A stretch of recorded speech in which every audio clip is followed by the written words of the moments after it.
병상에 계시는 한우분들, 직원분들, 간병사님들 무더위에 고생 많으십니다. 안녕하셨어요?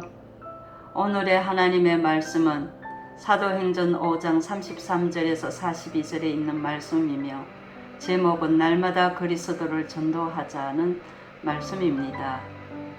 좀 오래된 이야기입니다. 서구교회 목사님들이 한국교회 예배 드리는 것을 보고 큰 은혜와 감명을 받는다고 합니다. 성전에 가득 모이신 성도님들과 많은 성가대원들이 부르시는 아름다운 찬양 등 참으로 감격스럽고 은혜를 받고 인상 깊었다고 하였습니다. 서구 대부분의 교회가 주일에도 30명, 40명 정도가 모여 예배를 드리는데 그나마 젊은이들과 장년들은 보기 힘들고 대부분 노령층 노인들과 하나님 앞에 예배를 드린다고 합니다. 서구 교회가 빈 교회 되면서 나타난 현상은 가정이 붕괴되고 이혼율이 급증하며 결혼한 많은 가정들이 이혼하는 사회가 되었고 청소년 범죄에 급증하여 마약과 악질 등 각종 범죄와 타락으로 사회가 어둠에 범람하고 있습니다. 교회가 빈집이 되면 사회가 병들고 가정의 행복이 사라지고 어둠이 장악합니다. 예배당을 가득 채우는 것은 가장 행복하게 만드는 길이며 사회를 밝게 하고 건강하게 하며 또 가정도 행복해지는 것입니다. 전도가 왜 중요한 것은 전도는 인간을 새롭게 하고 사회를 빛을 비추기 때문에 밝아지는 것입니다.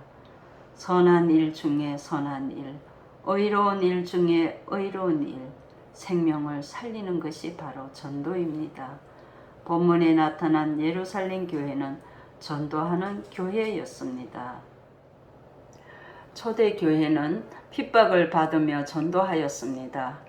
사도들은 복음을 전하다가 옥에 갇히고 채찍에 맞으며 초대교회 성도들은 이렇게 매를 맞고 능욕을 당하면서도 복음을 열정 있게 전했습니다. 초대교회 성도들은 고난과 핍박 가운데서도 정말 굳은 신앙을 지키며 열심으로 사명을 가지고 복음을 전하여 결국 세계의 역사를 변화시키는 개가를 이루었습니다. 하나님은 용기 있는 자를 버리지 않으신다고 했습니다.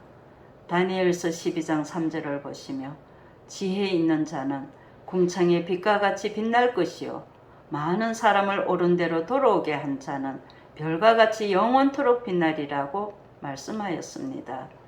고난과 역경 가운데서도 용기를 가지고 주님의 일을 하는 자에게는 하나님께서 능력과 은혜를 베풀어 주십니다.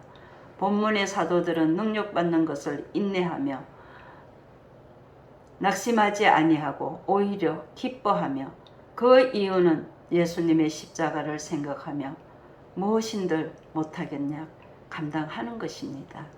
전도는 인간을 죄에서 구원하고 생명을 살리는 영혼을 하나님께 소망을 두기 때문에 아주 중요한 것입니다. 다음은 하늘의 상급이 있습니다. 마태복음 5장 10절을 보시며 의를 위하여 핍박받는 자는 복이 있나니 천국이 그들의 것임이라고 하였습니다. 또 마태복음 5장 11절 12절을 보시며 나로 말미암아 너희를 욕하고 박해하고 거짓으로 너희를 거슬려 모든 악한 말을 할 때에는 너희에게 복이 있나니 기뻐하고 즐거워하라. 하늘에서 너희의 상이 큼이라. 너희 전에 있던 선지자들도 이와 같이 박해를 받았느니라고 하였습니다. 우리가 핍박받는 것은 정말 예수님을 위하여 고난을 겪는 것은 바로 그 십자가를 지고 끈기 있게 나가면 우리는 하나님 앞에 갔을 때 상이 되는 것입니다. 초대교회는 예수님을 전하였습니다. 본문 42절에 그들이 날마다 성전에 있든지 집에 있든지 예수 그리스도를 가르치기와 또 전도하기를 그치지 아니하니라고 하였습니다. 곡식을 뿌리는 천사가 있는가 하면 가라지를 뿌리는 악마도 있습니다. 무엇을 뿌리느냐, 무엇을 전하고 가르치느냐가 중요합니다. 오직 성경의 말씀, 예수 그리스도 복음을 전해야 합니다. 복음은 구원과 영생을 가져오지만 다른 복음은 결국 죽음과 지옥을 가져올 뿐입니다. 가장 큰 복은 이웃에게 영생의 길을 가르쳐 주는 것이라는 말씀입니다. 우리가 예수님을 전하고 그리스도를 증거해야 하는 것은 전도가 바로 죄로 죽은 생명을 살리는 가장 큰 복이며 영생의 길로 인도하기 때문입니다. 예수님이 전파되는 곳에는 새 인간, 새 사회가 있고 새 날이, 새 시대가 열리는 것입니다. 사도 바울은 누구든지 그리스도 안에 있으면 새로운 피조물이라 이전 것은 지나갔으니 보라 새 것이 되었도다 라고 하였습니다. 사람은 옥에 가두고 죽이던 사울이 예수님을 만난 후에 살리는 바울이 되었습니다. 물고기를 잡던 시몬 베드로가 예수님을 만난 후 사람을 낚는 어부가 되었습니다. 사마리아 성의 창녀가 예수님을 만난 후 복음을 전하는 성녀가 되었습니다. 예수님을 믿으면 구원을 얻습니다. 예수님을 믿으면 인격이 변화되어 예수님을 믿으면 사회가 복을 받습니다. 그러므로 예수님을 전하고 전해야 하는 것입니다. 초대교회는 날마다 쉬지 않고 전도하였습니다. 본문에 저희가 날마다 성전에 있든지 집에 있든지 예수를 전도했다고 했습니다. 나쁜 일, 악한 일을 빨리 중단해야 하고 좋은 일, 선한 일은 계속 진행해야 합니다. 기도하는 일, 전도하는 일, 봉사하는 일 중단하지 말아야 합니다. 기도 생활을 계속하다가 중단한 사람은 영적 엔진의 고장이 났기 때문입니다.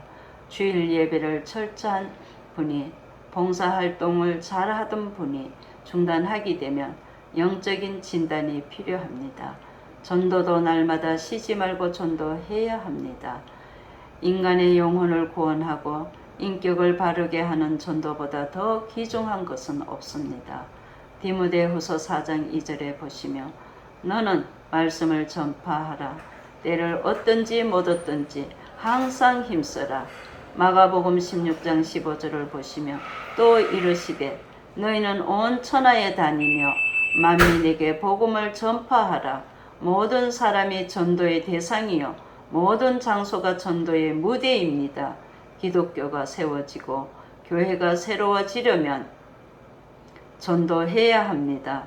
전도를 열심히 하고 교회가 살고 사회가 살고 국가와 민족이 살려면 예수 그리스도를 전해야 합니다.